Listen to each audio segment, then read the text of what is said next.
En esta ocasión vamos a ver algunos conceptos que tienen que ver con las arquitecturas de computadoras y memorias.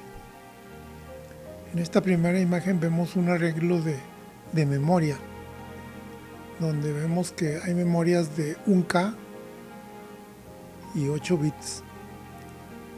Y estas se interconectan para formar una memoria de mayor tamaño, como lo vamos a ver en la siguiente presentación.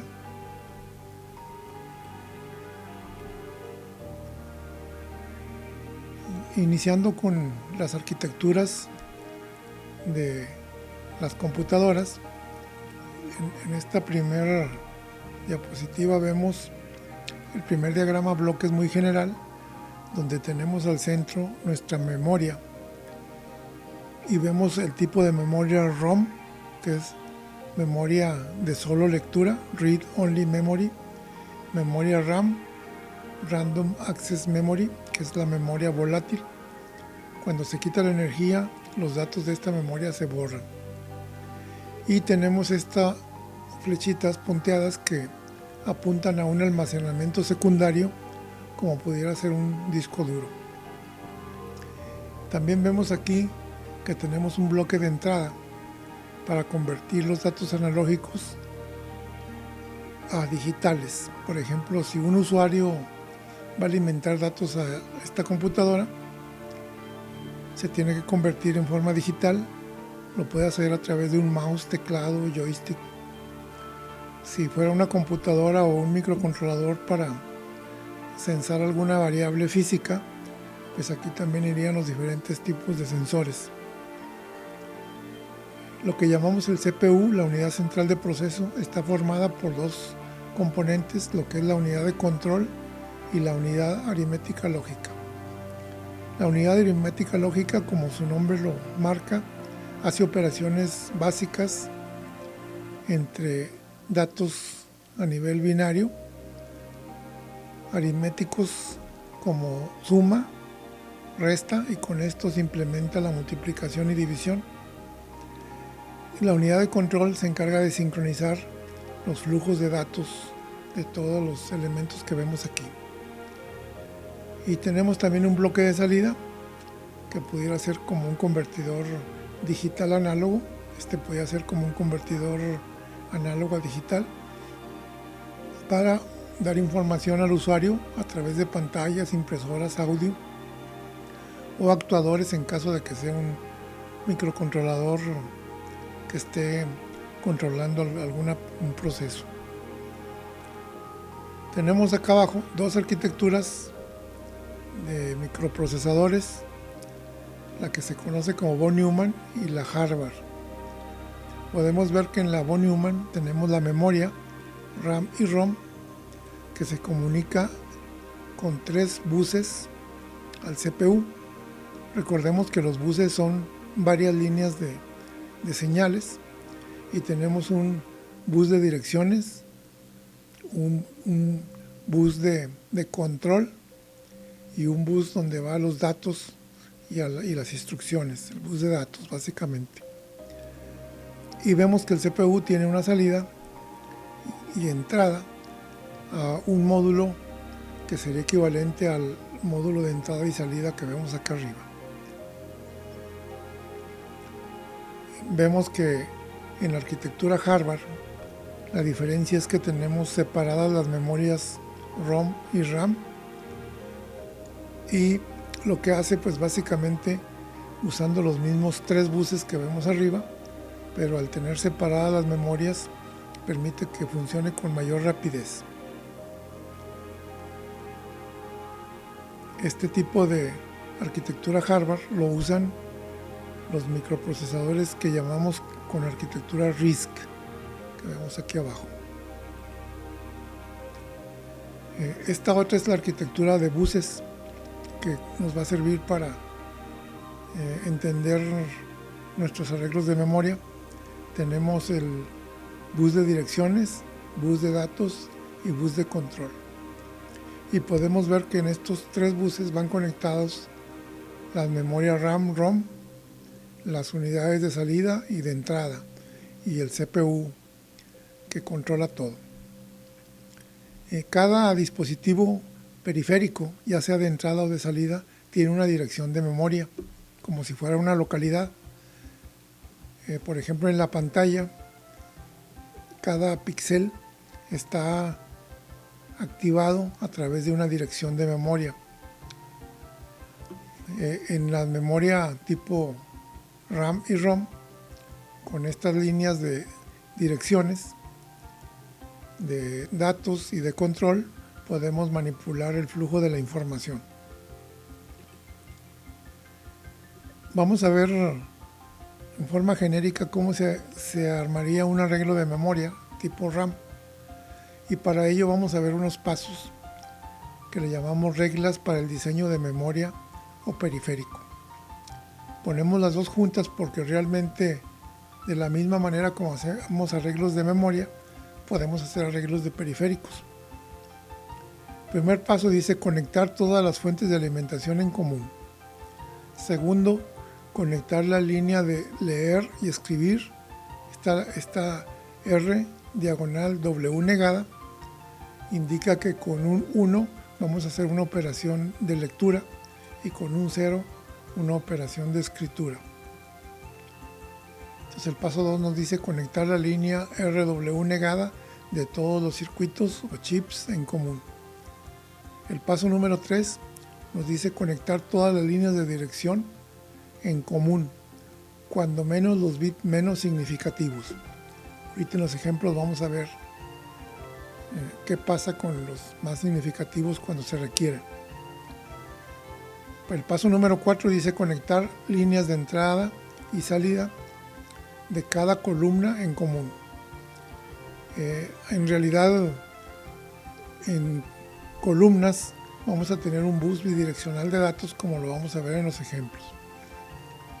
Paso número 5 dice conectar las líneas CE negada, que es Chip Enable. El Chip Enable es una entrada que habilita o deshabilita el circuito de memoria. Con un 0 se habilita y con un 1 se deshabilita. Entonces nos dice el paso 5, conectar las líneas Chip Enable negada de cada renglón en común o hacia el decodificador de direcciones. Aquí vamos a ver que hay un elemento que algunas veces es requerido, que se llama decodificador de direcciones. Los elementos que tiene una memoria, como vimos que se hace mención en los pasos de diseño, pues son bus de direcciones, bus de datos, que es bidireccional, y líneas de control, como el chip select, que es el equivalente al chip enable, y estas líneas que equivalen a leer y escribir. Podemos imaginar la memoria como una especie de matriz donde tiene renglones y columnas, y precisamente con el bus de direcciones apuntamos a qué renglón queremos accesar. Damos la operación si es lectura-escritura y los datos pueden entrar o salir por el bus de datos. Las especificaciones de una memoria deben de estar dadas por dos parámetros, que es, como lo vemos aquí, en N por K. N es el número de líneas de dirección, que básicamente son las localidades. Viendo aquí donde dice especificación, los dos parámetros que les comentaba es el número de localidades por el número de bits por localidad.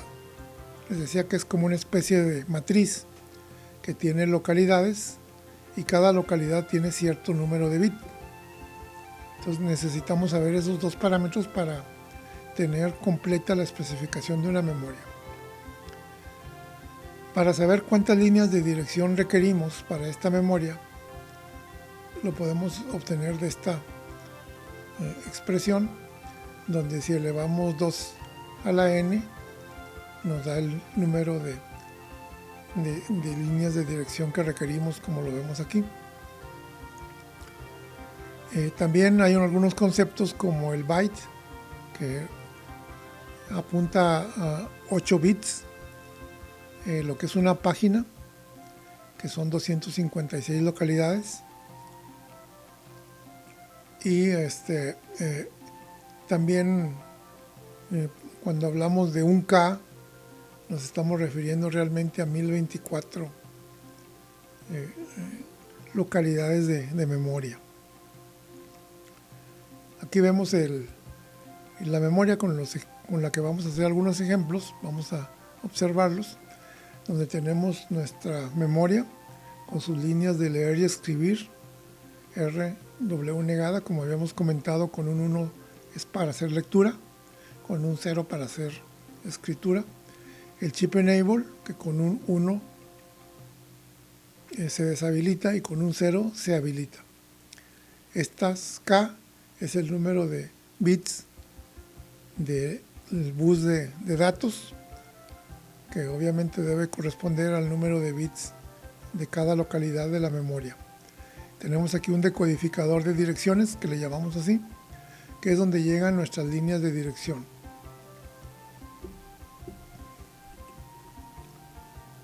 Este primer ejemplo vemos cómo podíamos hacer una memoria de 4×8, que quiere decir que tiene 4 localidades y 8 bits por localidad. En este primer ejemplo teórico asumimos que tenemos circuitos o chips de memoria que tienen 2 localidades y 4 localidades y 2 bits por localidad. Entonces, para poder hacer nuestro arreglo, vemos que hacemos básicamente una conexión como la que vemos aquí abajo, donde estamos expandiéndonos en forma horizontal, de manera que cada uno de estos chips va a tener 2 bits que formarían conjuntamente los 8 bits que nos están pidiendo para nuestro arreglo. Entonces, siguiendo los pasos que vimos de diseño, conectamos todas las líneas de leer y escribir en paralelo y sacamos la línea RW negada común. Todos los chip enable en común, como vemos aquí, y tenemos el chip enable de la memoria ya de nuestro arreglo. Para poder direccionar 4 localidades requerimos nada más 2 bits, 00, 01, 10 y 11. De tal manera que aquí no ocupamos un decodificador de direcciones, sino que, como observamos, están conectadas en paralelo las líneas de dirección, de tal manera que cuando yo selecciono la localidad 00, se van a seleccionar todas las 00 de cada chip y vamos a poder leer y escribir como si fuera una memoria de 8 bits, pero en realidad está repartido en 4 chips. Este segundo ejemplo ya más real, tenemos chips de 1K por 4, acordemos que 1K son 1024 y 4 quiere decir que tiene 4 bits por localidad y requerimos un arreglo de memoria de 4K por 8. Aquí, para poder hacer nuestro arreglo, vamos a crecer en columnas y en renglones. En forma horizontal, con 2 chips, podemos tener los 8 bits por localidad, pero tenemos un K nada más, entonces nos están pidiendo 4K, entonces por eso tenemos 1, 2, 3, 4. Siguiendo las mismas reglas, podemos ver que están conectadas todos los RW negado de los chips en común, y aquí podemos observar que los chip enable, en lugar de estar en común, vienen a un dispositivo que es básicamente un demultiplexer, que nos va a permitir tener las siguientes 2 líneas de dirección más significativas. Para poder direccionar esta memoria que queremos hacer de 4K por 8, necesitamos 12 bits de dirección. Y tenemos los primeros bits menos significativos de A0 a 9 conectando en paralelo los chips que tienen cada uno de los elementos que vemos aquí, pero nos faltarían 2 bits, los más significativos, que esto los vamos a ir sacando de nuestro decodificador de direcciones, que básicamente es un demultiplexer. Y la entrada del demultiplexer nos va a funcionar como el chip enable del circuito total de memoria o el arreglo total de memoria. Entonces ya tendríamos aquí nuestro chip enable total, nuestro RW negada total, o sea, de todo el arreglo, nuestras líneas de dirección, que están las primeras 10 aquí y otras 2 acá, para las 12 que requerimos. Y acá abajo, entradas y salidas del bus de datos, repartidas en 4 y 4, porque recordemos que estos chips tienen 4 bits por localidad. Para terminar, les recomendamos que revisen estas ligas de videos. Estas ligas de video nos muestra cómo implementar memorias RAM en lenguaje VHDL. Este primer video tiene una duración de 11 minutos, el segundo de 31 minutos y el tercero de 10 minutos.